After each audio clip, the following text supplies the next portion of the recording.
बिस्मिल्लाहिर्रहमानिर्रहीम। आप सबको बनाश किचन में खुशामदीद कहते हैं। आज हम बना रहे हैं चिकन आलू करी यानी शोरबा। और इसके लिए मैंने तकरीबन ये 800 ग्राम जो है वो चिकन ली है।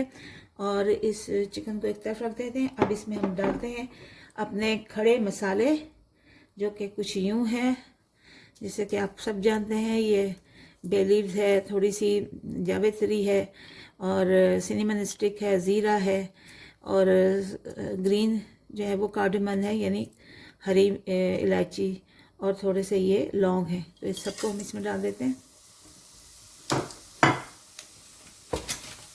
बहुत ज़्यादा घरों में यहाँ पर यही बनाया जाता है, ज़्यादातर घरों में, क्योंकि बच्चे बड़े सब इसे पसंद करते हैं।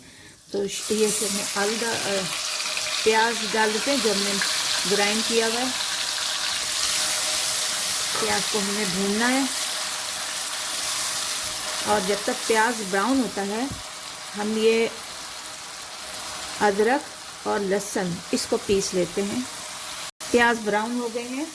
अब इसमें हम लहसुन और अदरक जो हमने मोटा मोटा जो है वो उसे ग्राइंड किया है वो डाल देंगे। और याद रखिए कि हमेशा अदरक और लहसुन को हमने बाद में भूनना है, प्याज के साथ नहीं भूनना, क्योंकि इसका जायका अलग से होता है और जो बहुत अच्छा लगता है ग्रेवी में। अब इसे हम भून लेते हैं थोड़ी देर के बाद, फिर इसमें हम अपने बाकी स्पाइस डालेंगे।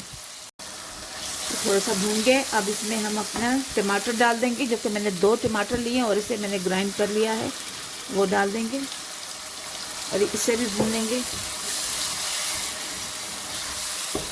3 मिनट भूनने के बाद हम इसमें डाल देंगे जी 1 टीस्पून ये है लाल मिर्चें, और ये है नमक आपके टेस्ट के मुताबिक, ये है गरम मसाला 1 टीस्पून, ये है टीस्पून जो है वो ज़ीरा भुना हुआ डाल उसका पाउडर डाला, और ये हल्दी 1/2 टीस्पून। ये सारे मसाले इसके अंदर चले गए। अब इसको अच्छी तरह से हमने भूनना है, मसाले की भुनाई करनी है। 3-4 मिनट तक इसकी मसाले की भुनाई करनी है। उसके बाद फिर इसमें चिकन डालना है हमने। देखिए मसाला भुन रहा है।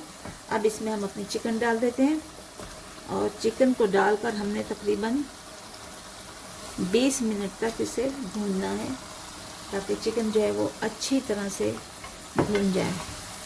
और इसकी निशानी भी आपको पता चल जाएगी, ये चिकन भुना हुआ है तो कैसा होता है। देखिए 15 मिनट हो गए इसे भूनते हुए। मैंने इसमें आलू भी डाल दिए हैं, थोड़े से आलू डाल दिए हैं, 2 आलू डालें इसमें, ताकि शोरबा जो है, क्योंकि यहाँ पे बहुत ज़्यादा सर्दियाँ पड़ रही हैं यूके में, और जहाँ हम चिकन कॉर्न सूप बनाते हैं वहाँ ये चिकन का शोरबा जो है वो बहुत ही अच्छा लगता है। रोटी के साथ खाएं, चावल के साथ खाएं तो बहुत ही ज़बरदस्त हो जाता है। अब हम डाल रहे हैं 1 चम्मच जो है वो दही की डालेंगे, और इससे जायका बहुत ही अच्छा हो जाता है। 1 चम्मच इसकी डाल दी, और इसको भी भून लेते हैं इस तरह से, ताकि इसका कच्चापन जो है वो ख़त्म हो जाए। और ये 3-4 मिनट तक इसको हम भूनेंगे। और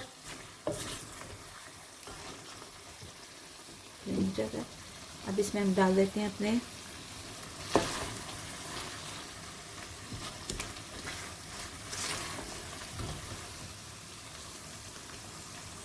ये हरी मिर्चें हैं, हरा धनिया है, ये चला गया। अब हमने जितना इसमें पानी डालना है उतना इसमें डालेंगे, क्योंकि मुझे लगता है कि ये अब भूनने के तकरीबन सारा भून गया है, लेकिन फिर भी हम इसको 2 मिनट देंगे ताकि अच्छी तरह से इसका जो है वो घी ऑयल छोड़ दे। देखिए चिकन जो है वो मुकम्मल तौर पर बन गई है और ऑयल इसने छोड़ दिया है। अब इस पे हम सूखी मेथी डाल देंगे, और इसी तरह से 1 चम्मच हमने गरम मसाला डाल दिया है। और इसमें अब जितना हमने पानी डालना है शोरबा वो हम डालेंगे। मैंने तकरीबन 1 गिलास लिया है, 1 गिलास, और इसको हम बंद कर देंगे अच्छी तरह में मिक्स करके। बस अब 3 मिनट तक इसको हमने दम देना है, और फिर हमारी ये रेडी हो गई है।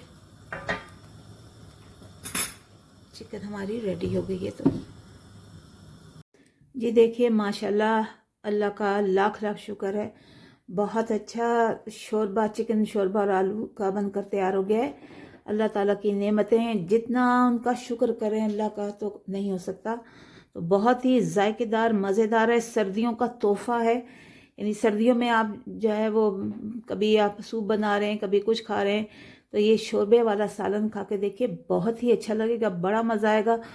आप पराठों के साथ, रोटी के साथ, नान के साथ, चावल के साथ, जिसके साथ भी आप खाएं, आपको बहुत ही जायकादार लगेगा। बच्चों को भी बना के दीजिए, और मैंने इसे रोटी के साथ किया है।